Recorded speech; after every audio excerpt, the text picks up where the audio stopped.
Good morning, friends. It is Valentine's Day, and I wanted to, having talked about Bucky's legacy and so forth, a lot of that, of what I've been talking about of late, I would file under, in my curriculum, which divides into four, I would put it in Martian math, where we're looking at colonizing Mars, maybe geodesic domes, these kind of futuristic things. Put those under Martian math in the timeline. When we go into the past, what's called Neolithic math. And then we have two other kinds of math in this curriculum. We have supermarket math, which is what I'm going to talk about right now, and casino math. Casino math just means we all need some kind of crystal ball. We all need to predict the future. However we do that, omens, machine learning, whatever it is we use technology-wise to try to discern the future, that would be casino math. Probability, predictability. Is it even predictable? That's the beginning of like dynamical systems, chaos theory.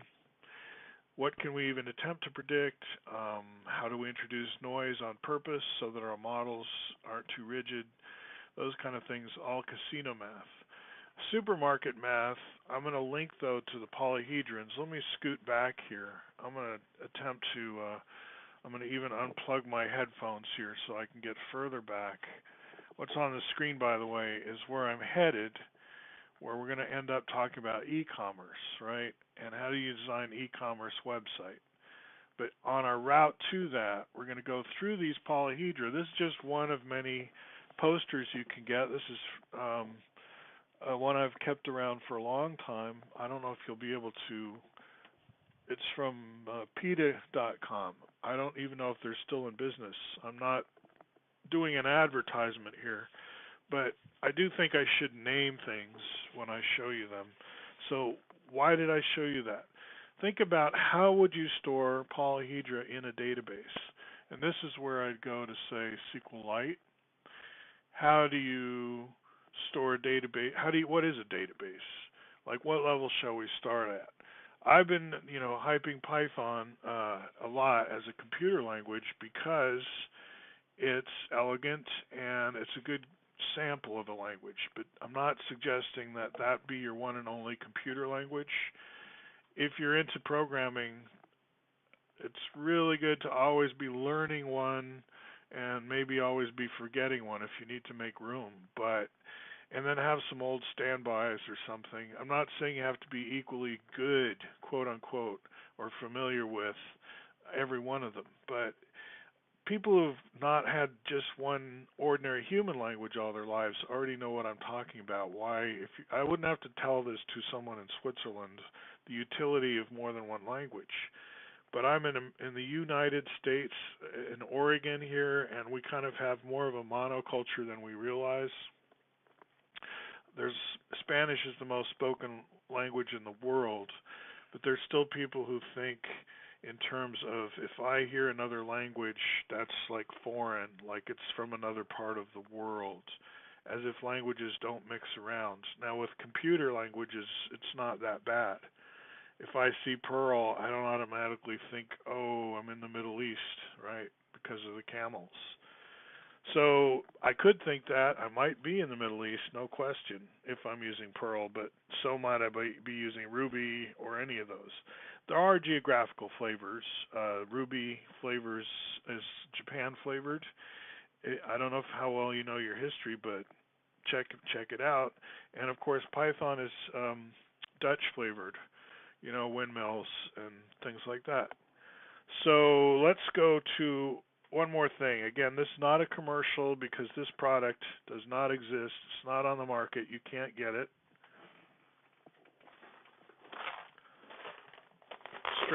Strange attractors. Full box. You can sort of see what it is. It's got magnetic tips, and you can put little rods between steel ball bearings and get polyhedrons. The point is, polyhedrons break up into vectors, vectors from the origin.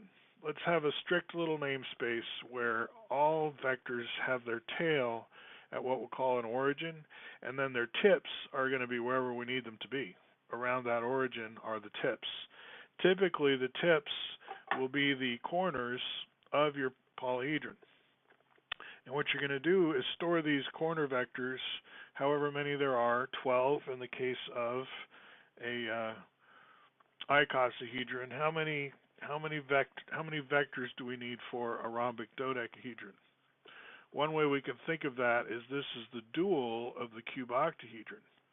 And the dual means same number of edges, but faces, and V and F flip. Vectors, V for vector, V for vertex actually flips with, F for face.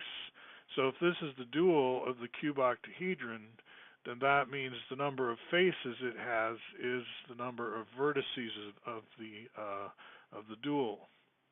So the number of faces this has is 12, and the cuboctahedron has 12 faces. So this has,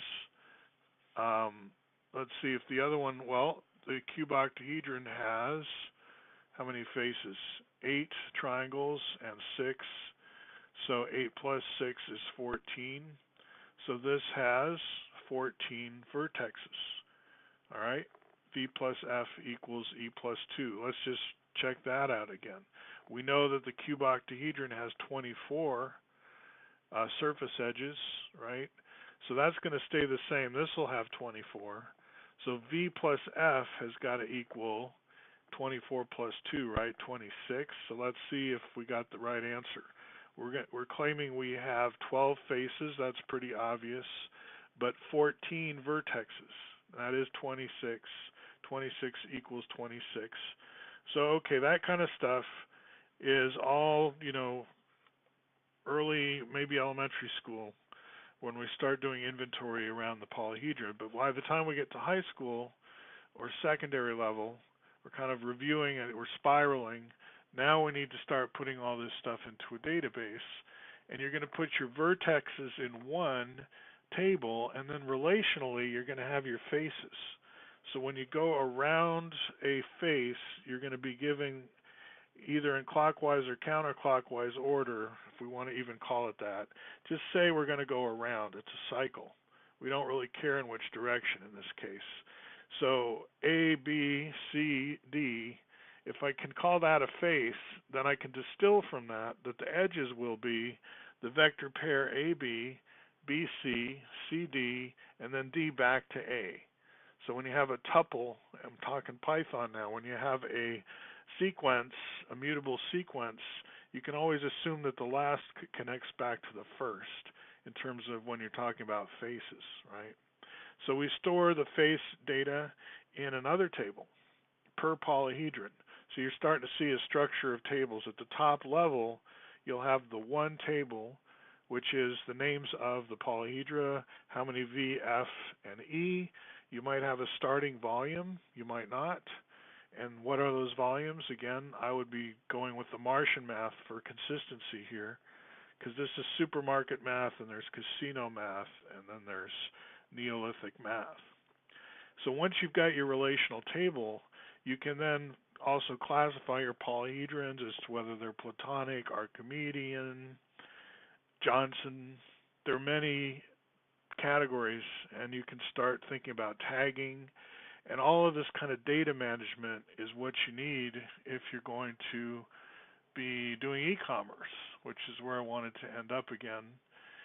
You're going to have your database in the background, your sort of your polyhedra, your stash, your treasure, and then your Python guarding the treasure, like your Dragon guarding the treasure, and then your front-end experience, your website, how the users see you in terms of an e-commerce website, if that's what it is. Maybe it's not. Maybe it's a graph database front end. You're storing Neo4j. Still, the idea is Python is between a stash of data and people who want to see what's in there and maybe change what's in there.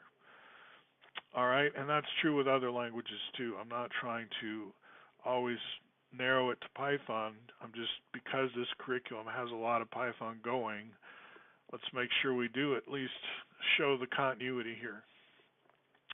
All right, that's about it for this one.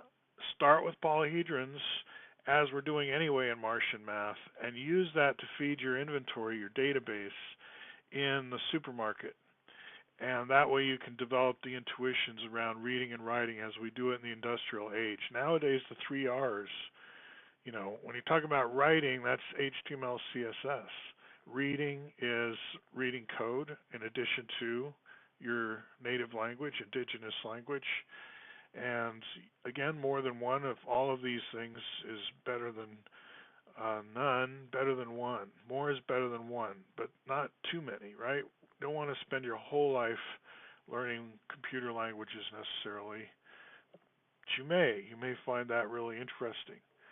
All right, I'm going to close this out and take you off to Happy Valentine's Day. My best to all of you. Talk to you soon.